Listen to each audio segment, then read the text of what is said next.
역대상 28장 11절부터 21절입니다. 다윗이 현관과 금물과 곡간과 다락방과 내실과 속죄판 등의 설계도를 그의 아들 솔로몬에게 주었다. 또 그가 영감으로 받은 모든 것 곧 하나님의 성전들과 주위의 모든 방과 하나님의 성전 곡간과 성물 곡간의 설교들을 주었다. 또 제사장과 레위 사람의 갈대와 주님의 성전에서 예배드리는 모든 일과 예배에 쓰는 모든 기구도 설명하여 주었다. 또 모든 예배에 쓸 여러 금기구를 만드는 데 필요한 금의 무게와 모든 예배에 쓰는 여러 은기구를 만드는 데 필요한 은의 무게와 또 금 등잔대와 금 등잔의 무게와 각 등잔대와 그 등잔의 무게와 은 등잔대도 마찬가지로 각 등잔대와 그 등잔의 무게를 그 등잔대의 용도에 따라 알려주었다. 또 상 위에 늘 차려 놓는 빵과 차려 놓는 상을 만드는 데 필요한 금의 무게와 은상을 만드는 데 필요한 은의 무게도 알려주었다. 또 고기를 건질 때에 쓰는 갈고리와 제적과 주전자를 만드는 데 필요한 순금과 금잔 곧 각 잔을 만드는 데 필요한 금의 무게와 은잔 곧 각 은잔을 만드는 데 필요한 은의 무게도 알려주었다. 또 분향단을 만드는 데 필요한 정련된 금의 무게와 수레 곧 날개를 펴서 주님의 언약궤를 덮고 있는 그룹을 금으로 만드는 데 필요한 설계도도 알려주었다. 다윗이 말하였다. 이 모든 설계에 관한 것은 주님께서 친히 손으로 써서 나에게 알려주셨다. 다윗은 또 그의 아들 솔로몬에게 말하였다. 너는 힘을 내고 담대하게 일을 해 나가거라. 두려워하지 말고 염려하지 말아라. 내가 주님의 성전 예배에 있을 것들을 다 완성하기까지 주 하나님 나의 하나님이 너와 함께 계시며 너를 떠나지 않으시며 너를 버리지 않으실 것이다. 그리고 제사장과 레위 사람의 갈례들이 하나님의 성전 예배에 관한 모든 일을 도울 것이며 온갖 일에 능숙한 기술자들이 자원하여 너를 도울 것이며 지도자들과 모든 백성이 너의 명령을 따를 것이다. 아멘. 11, 12절에 다윗이 성전 설계도를 그의 아들 솔로몬에게 주었다고 했습니다. 13절에 제사장과 레위 사람의 갈례와 주님의 성전에서 예배드리는 모든 일과 예배에서는 모든 기구도 설명하여 주었습니다. 14절부터 18절에 성전에서는 금, 은 기구의 무게를 알려주었습니다. 19절에 하나님께서 다윗에게 친히 모든 설계에 관한 것을 손으로 쓰셔서 알려주셨다고 하셨습니다. 하나님께서 직접 계시하여 작성해 주셨습니다. 성전 건축을 허락받은 사람은 다윗입니다. 성전 건축 허가가 다윗 시대에 났습니다. 건축 허가를 받은 분은 건축 허가를 하신 분은 하나님이십니다. 모든 것을 주관하시는 분은 하나님이십니다. 우리가 바라보아야 할 분이 하나님이십니다. 설계도도 다윗에게 하나님께서 주셨습니다. 설계는 하나님이 하셨습니다. 하나님의 일은 하나님의 계획대로 해야 합니다. 사람이 자기 마음대로 하나님의 일을 하려고 해서는 안 됩니다.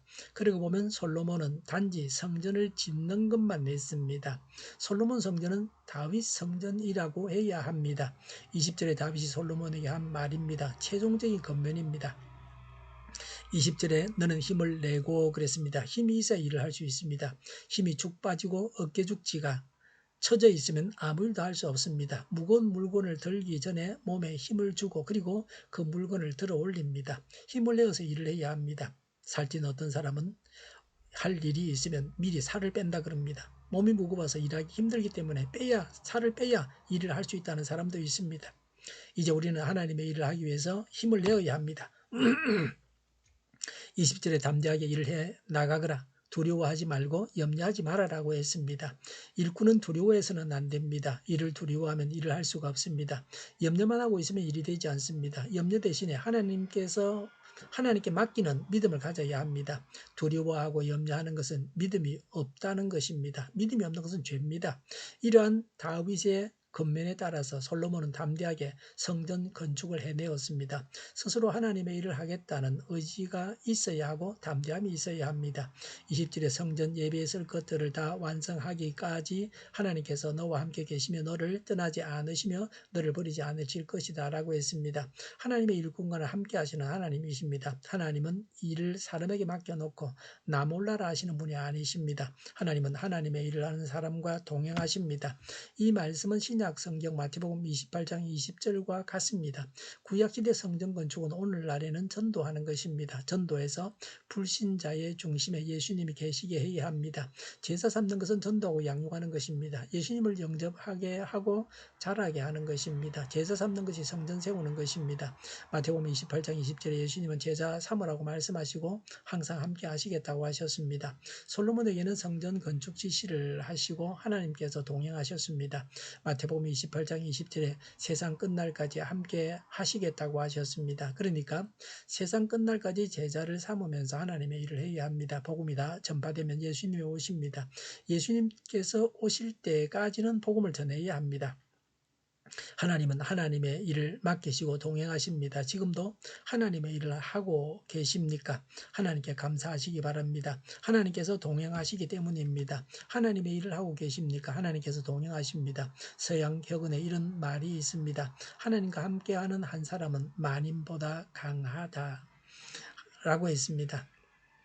하나님께서 함께 하십니다. 그래서 아무리 어려운 일도 감당할 수 있습니다. 이제 하나님의 일을 행하시면 됩니다. 돕는 사람들이 많이 있다고 했습니다. 21절에 제사장과 레위 사람들이 성전 예배에 관한 모든 것을 도울 것이다.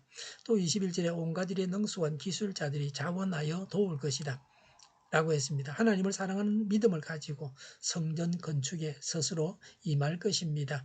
21절에 지도자들과 모든 백성이 명령을 따를 것이라고 했습니다.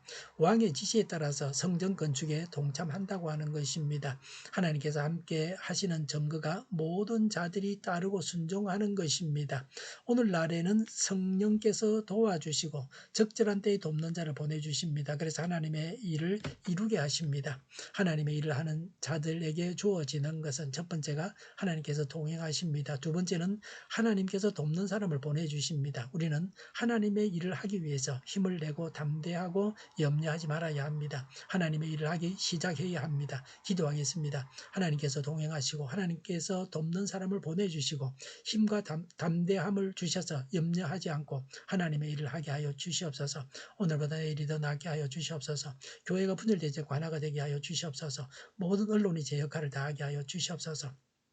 정의가 강물처럼 올라가게 하여 주시옵소서. 코로나19가 물러가고 백신과 치료제가 나오고 갇힌 생활이 끝나게 하여 주시옵소서. 수도권과 부산의 환자 폭증을 막아 주시옵소서. 우리 동일교회가 망하는 집 하게 하여 주시옵소서. 예수 이름으로 명하노니 모든 병만은 물러가고 몸의 모든 부분들 온전하게 될지어다. 신유의 기적을 베푸셔서 지금도 저희의 질병을 고쳐 주시옵소서. 교회와 나라를 고치시고 온전케 하여 주시옵소서. 잘못된 것을 제거해서 하나님 보시기 아름답게 하여 주시옵소서. 코로나19로 신음하는 모든 자들을 고치시고 온전케 하여 주시옵소서. 저희와 교회와 이 나라의 민족을 불쌍히 여겨 주시옵소서. 늘 맑은 공기를 마실 수 있게 하여 주시옵소서. 하나님께서 기뻐하시는 나라가 되게 하여 주시옵소서. 공부하는 학생들에게 지혜를 다하셔서 앞서가게 하시며 합격의 영광을 누리게 하여 주시옵소서. 오늘도 하나님 안에서 차고 넘치는 삶, 복된 삶을 살게 하여 주시옵소서. 감사와 찬양을 주님께 돌려드리며 예수님의 이름으로 기도하옵나이다. 아멘.